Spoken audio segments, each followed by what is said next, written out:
Hello दोस्तों, एक बार फिर से स्वागत है आपका अपने YouTube चैनल इम्प्रेसिव लर्निंग में। तो जैसा कि कवर कर रहे थे हम हिंदी का पोर्शन, और इसके प्रीवियस लेक्चर में जो हमने जाना वह था वर्णमाला के अंतर्गत उनका उच्चारण स्थान। यहाँ पर वर्णमाला के अंतर्गत हम इसके स्वर हमारा कंप्लीट हो चुका था, उसके बाद हम व्यंजनों को जान रहे थे। तो व्यंजनों में सबसे पहले मैंने आपको बतलाया जो इनका उच्चारण स्थान है कि किस स्थान से इन व्यंजनों को उच्चारित किया जाता है, उसको समझा। अब उसके बाद मैंने आपको बतलाया कि व्यंजन जो होते हैं उनकी टोटल संख्या कितनी होती है, और साथ ही कुछ व्यंजनों को किस तरीके से पुकारा जाता है या किस अन्य नाम या किस वर्ग के अंतर्गत आते हैं, ये हमने समझा। ठीक है, तो इसके बाद में कुछ अन्य वर्ग भी हैं जहाँ पर इनको जानना जरूरी है कि किस व्यंजन को किस वर्ग के अंतर्गत या किसी अन्य नाम से जाना जाता है, उसको आज समझते हैं। तो इससे पहले जो था मैंने आपको वर्णमाला में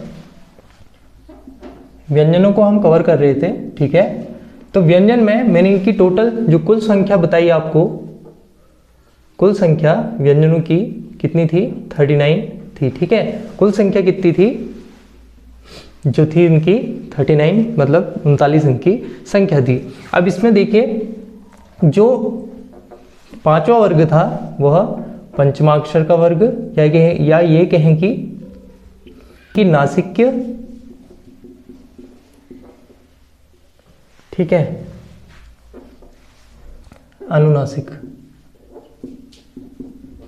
तो जो हमारा पांचवा वर्ग था वह क्या कहलाता है? पंचमाक्षर या नासिक्य या अनुनासिक, जो था हमारा अल्पप्राण, साथ में सघोष, और जो नासिक्य जो पांचवा वर्ग था ण से लेकर म तक, यह क्या पांचवा वर्ग।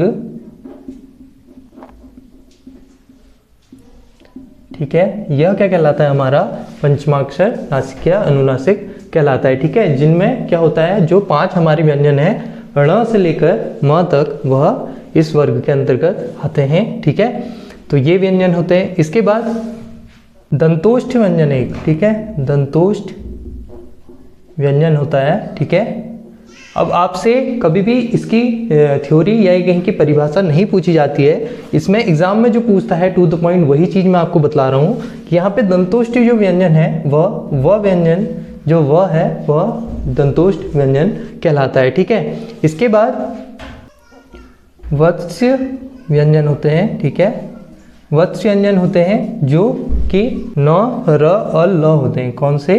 न, र और जो ल है यह हमारे कौन से? वत्स्य व्यंजन कहलाते हैं। ठीक है, तो दंतोष्ठ व्यंजन वह हो गया, और वत्स्य व्यंजन क्या हो गया? न, र और साथ में ल हो गया। ठीक है, इसके बाद एक और वर्ग आता है लुंठित व्यंजन।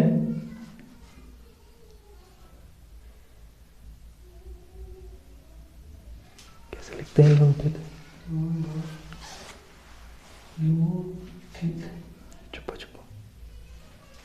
लुंठित व्यंजन जो कि र होता है, और उसके बाद पार्श्विक व्यंजन जो कि ल होता है। ठीक है, तो लुंठित व्यंजन हमारा कौन सा? र होता है, और पार्श्विक व्यंजन हमारा क्या होता है? ल होता है। ठीक है, इसके बाद स्वर यंत्रमुखी, या इसे काकल्य व्यंजन भी कहते हैं।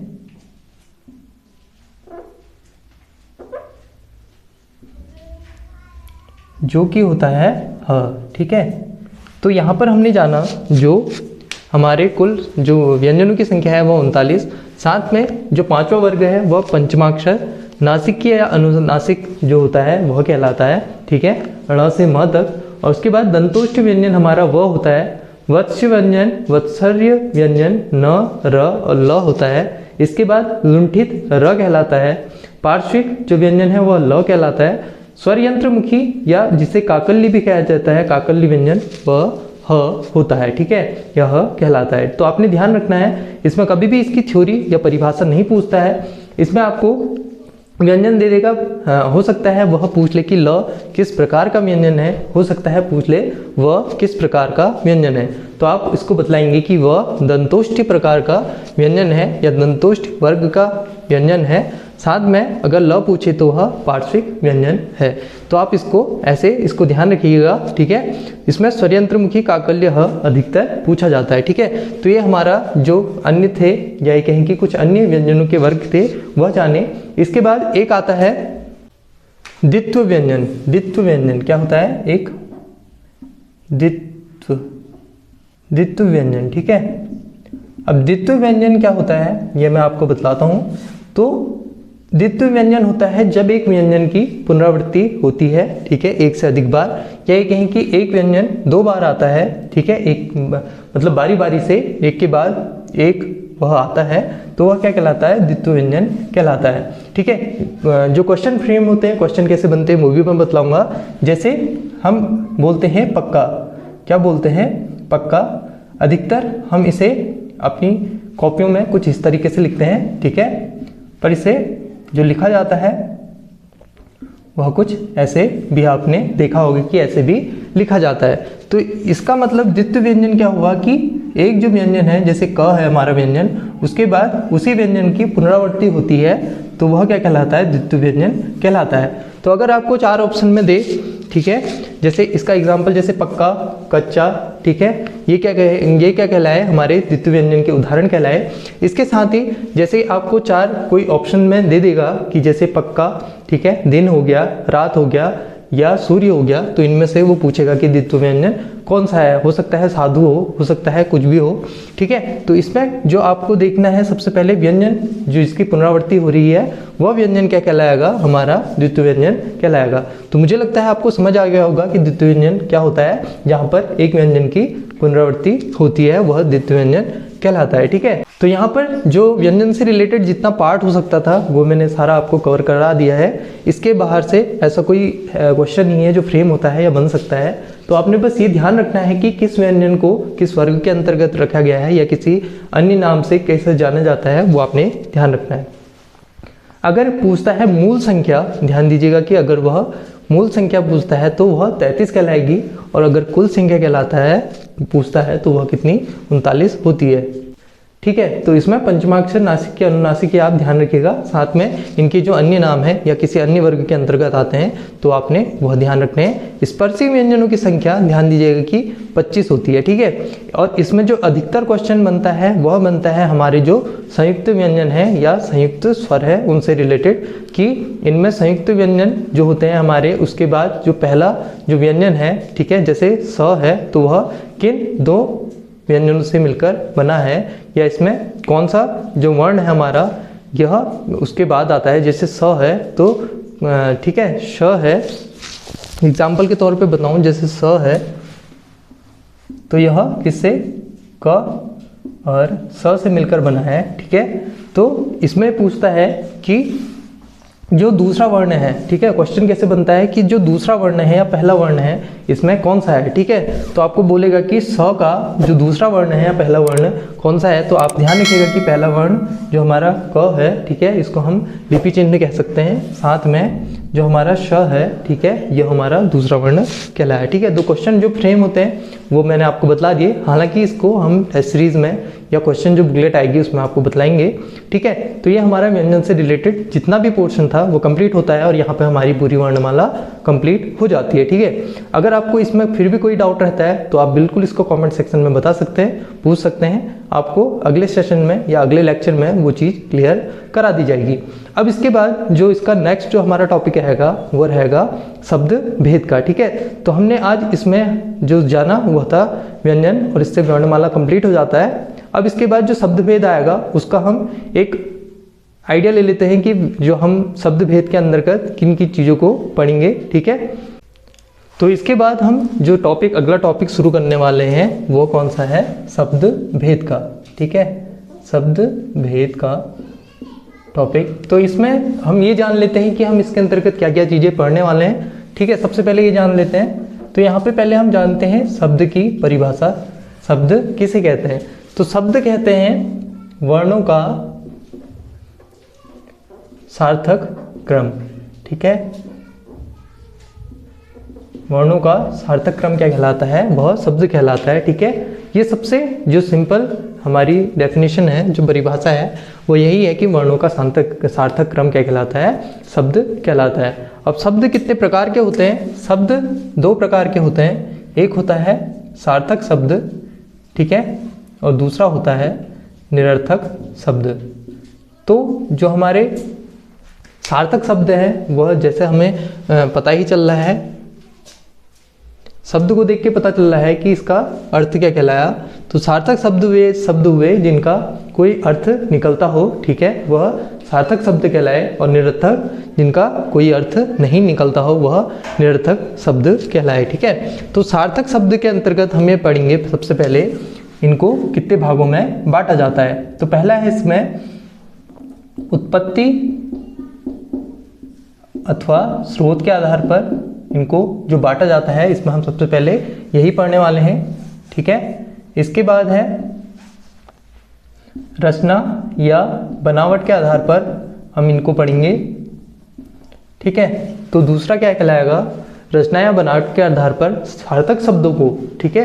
अभी हम फिलहाल सार्थक शब्द को पढ़ेंगे, तो इसमें इनको कितने आधार पर इनको बांटा गया है, उसमें सबसे जो दूसरा है रचना या बनावट के आधार पर इसको हम पढ़ेंगे। इसके बाद अर्थ के आधार पर, ठीक है, इसको पढ़ेंगे, और उसके बाद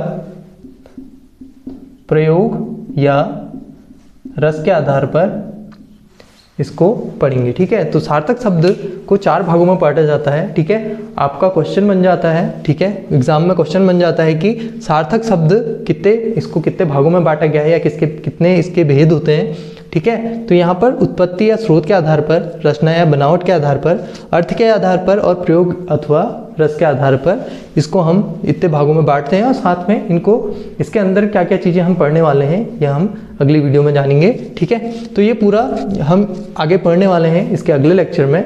तो इसके बाद हम क्या करते हैं, तो इसके बाद हम कुछ पर्यायवाची और विलोम शब्दों को जानते हैं, ठीक है।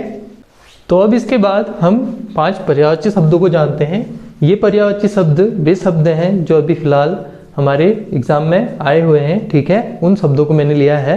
तो सबसे पहले इसमें चंद्रमा है, चंद्रमा, सूर्य, पानी, रात और गंगा, ये 5 पर्यायवाची शब्द हैं।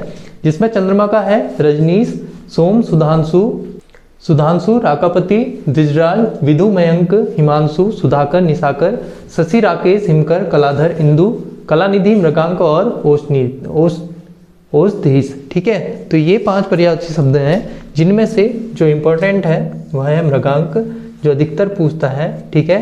साथ में इसमें सुधाकर हो गया, निशाकर हो गया, ठीक है, राकापति हो गया, ठीक है, द्विजराज, ठीक है, आपको देखने को मिल जाएंगे, कलाधर, सोम, ठीक है, और रजनीश, ये अधिकतर एग्जाम में जो आते हैं वो बतलाया है मैंने। तो इसमें इस बार राकापति पूछा गया था, ठीक है, राकापति भी एक ऑप्शन में था। तो इसमें जो हमारा चंद्रमा है इसका जो पर्यायवाची है वह राकापति हुआ, ठीक है। इसके बाद सूर्य का जो पर्यायवाची है वह है सूरज, दिनकर, दिवाकर, भास्कर, रवि, नारायण, सविता, कमलबंधु, आदित्य, प्रभाकर, मार्तंड, भानु, अर्क, तरणी, पतंग, हंस और अंशुमाली, ये किसके, सूर्य के पर्यायवाची हैं। जिसमें जो इम्पोर्टेंट था मैं हर बार बतलाता चलता हूँ आपको, ठीक है। इसमें जो भास्कर है अधिकतर आता है, साथ में कमलबंधु अधिकतर आता है, सविता तो हालांकि इतना देखा नहीं मैंने, ठीक है, कमलबंधु। इसके बाद आदित्य बहुत पूछता है, ठीक है, मार्तंड अधिकतर आता है, साथ में अर्क अच्छा खासा पूछता है, और अंशुमाली, ये जो हैं ये बहुत इंपॉर्टेंट हैं, ये हर बार यह कहें कि अधिकतर जो पूछे जाते हैं वह यह हैं। इसके बाद पानी का जल, नीर, अम्बु, सलिल, अमृत, तोय, उदक, वारी, पय, जीवक, रस और अप, ये किसके, जल के या पानी के पर्यायवाची हैं। तो इसमें जल, नीर आप सभी को पता होंगे, इसमें जो सलिल है यह इम्पोर्टेंट है, साथ में उदक और तोय ये पूछता है, ठीक है, जीवक जो इम्पोर्टेंट है। तो ये अधिकतर पूछता है किसके, पानी के जो है पर्यायवाची, ठीक है। उसके बाद रात के रात्रि, निशा, सपा, रैन, यामिनी, सरवरी, तमस्विनी, विभावरी, राका, रजनी और तमी किसके, रात के पर्यायवाची हैं। जिसमें इम्पोर्टेंट है निशा, सपा बहुत पूछता है, ठीक है। इसमें यामिनी पूछता है, इसमें यामिनी पूछता है, ठीक है, इसमें तमस्विनी पूछता है, राका पूछता है, ठीक है, रजनी पूछता है। इस बार रजनी को पूछा गया था, ठीक है। तो यहाँ पर ध्यान देने की बात है कि राका रात का पर्यायवाची होता है और राकापति, ठीक है, राकापति किसका, चंद्रमा का पर्यायवाची है, ठीक है। तो ये हमारे रात के पर्यायवाची हैं। साथ में गंगा का भागीरथी, देव सरिता, मंदाकिनी, विष्णुपदी, त्रिपदगा, देवपगा, कई जगह देवपगा भी है, दोनों सही हैं। जानवी, देवनदी, ध्रुवनंदा, पापछालिका, सुरसरी, अमृत तरंगिनी और नदीश्वरी, ये किसके, गंगा के पर्यायवाची हैं। जो इम्पोर्टेंट है, जो बहुत पूछता है, देव सरिता, भागीरथी आपको ध्यान ही होगा, भागीरथी या गंगा एक ही बात है, ठीक है। इसके बाद त्रिपदगा बहुत पूछता है, देवापगा भी आता है, जानवी आता है, ठीक है, देवनदी, ध्रुवनंदा, पापछालिका, सुरसरी बहुत पूछता है, अमृत तरंगिनी ये बहुत पूछता है। तो इसमें जो इम्पोर्टेंट है मैंने अंडरलाइन कर दिए हैं कि जो एग्जाम में बहुत ज़्यादा पूछता है। हालांकि आपने इनको एक बार, अगर 1 से 2 बार आप देखेंगे तो आपको आसानी से याद हो जाएंगे, ठीक है। और एक बार याद होने पर इनको आपको बार बार प्रैक्टिस करने की ज़रूरत नहीं है, ठीक है। तो ये सारे जितने थे ये अभी हाल ही के एग्ज़ाम में पूछे गए हैं। तो इसमें से जो हमने सारे थे वह एक से 2 बार आराम से इनको मैंने आपके सामने प्रस्तुत किया था, तो आप इसको आराम से ठीक कर आए होंगे। इसके बाद हमारे जो विलोम शब्द हैं, कुछ विलोम शब्द हैं, उनको भी जानते हैं। तो इसके बाद अब कुछ 5 विलोम शब्दों को जानते हैं, ठीक है। तो इसमें से ये वही विलोम शब्द हैं जो अभी एग्जाम में पूछे गए हैं हाल ही में, तो उन्हीं को लेके मैं चला हूँ। तो यहाँ पे फर्स्ट है पर्णकुटी, ठीक है, उसका विलोम प्रासाद होता है। तटस्थ का पक्षपाती होता है, सापेक्ष का निरपेक्ष, प्रसाद का विशाल, और तुष्टि जिसे संतुष्टि भी कहते हैं उसका असंतुष्टि या अतुष्टि इसका विलोम होता है, ठीक है। तो यहाँ पे पर्णकुटी देखिए, जैसे हमें शब्द से ही स्पष्ट हो रहा है, पर्ण अगर हम इसको विभाजित करें या इसका संधि विच्छेद करें तो ये पर्ण और कुटी से मिलकर बना हुआ है, ठीक है। कुटी छोटी कुटिया और पर्ण होता है पत्ता, ठीक है। तो पत्तों से बनी कुटिया या ये कहें कि पर्णकुटी, ठीक है। तो इसका विलोम क्या हो जाएगा, प्रासाद। प्रासाद मतलब बहुत कीमती भवन, या ये कहें कि जो राजमहल होता है या भवन होता है, बड़ा भवन वो क्या कहलाता है, प्रासाद कहलाता है। तो ठीक है, पत्तों से बनी छोटी कुटिया, ये इसका विलोम हो जाएगा राजभवन या बहुत बड़ा भवन, ठीक है। दूसरा है तटस्थ। तटस्थ होता है, तटस्थ होता है उसके समीप, ठीक है, समीप होता है तटस्थ। पक्षपाती होता है जो पक्षपात करता है, ठीक है, या जो समीप नहीं होता है वह पक्षपाती कहलाता है, ठीक है। सापेक्ष होता है, सापेक्ष होता है किसी से अपेक्षा करने वाला, या ये कहें कि अपेक्षा करने वाला सापेक्ष कहलाता है। और निरपेक्ष होता है जो अपेक्षा ना करें, ठीक है, वह क्या कहलाएगा, निरपेक्ष कहलाता है। प्रसाद होता है, इसको कृपा कहते हैं। प्रसाद होता है अनुग्रह या कृपा, प्रसाद कहलाता है। साथ ही विषाद होता है दुख या गम, क्या कहलाता है, विषाद कहलाता है। तो प्रसाद हो गया अनुग्रह या कृपा, प्रसाद कहलाया, विषाद हो गया दुख, ठीक है, या गम, विषाद कहलाया। तुष्टि होता है, तुष्टि होता है संतोष, जिसको संतोष हो या जिसको प्रसन्नता हो, ठीक है, वह तुष्टि के अंतर्गत आता है। असंतुष्टि जिसको संतोष ना हो, ठीक है, जो असंतोष हो वह असंतुष्टि या तुष्टि, ये इसका विलोम या इसका अर्थ कहलाता है, ठीक है। तो तुष्टि का विलोम हुआ असंतुष्टि या अतुष्टि, और असंतुष्टि और अतुष्टि का अर्थ हुआ जिसको संतोष ना हो या जो प्रसन्न ना हो वह असंतुष्ट या असंतुष्टि कहलाता है, ठीक है। तो ये 5 विलोम शब्दों को हमने इसके साथ ही जाना। अगले लेक्चर में हम शब्द भेद उसको जानेंगे और साथ में कुछ अन्य पर्यायवाची और विलोम शब्दों को जानेंगे। तो अगर आपको आज का वीडियो अच्छा लगा हो या आपके लिए कुछ हेल्पफुल रहा हो, आपको इसमें से कुछ जानने को सीखने को मिला हो, तो आप वीडियो को लाइक करना न भूलें। अब इसके बाद हम मिलते हैं अगले लेक्चर में, तब तक के लिए धन्यवाद।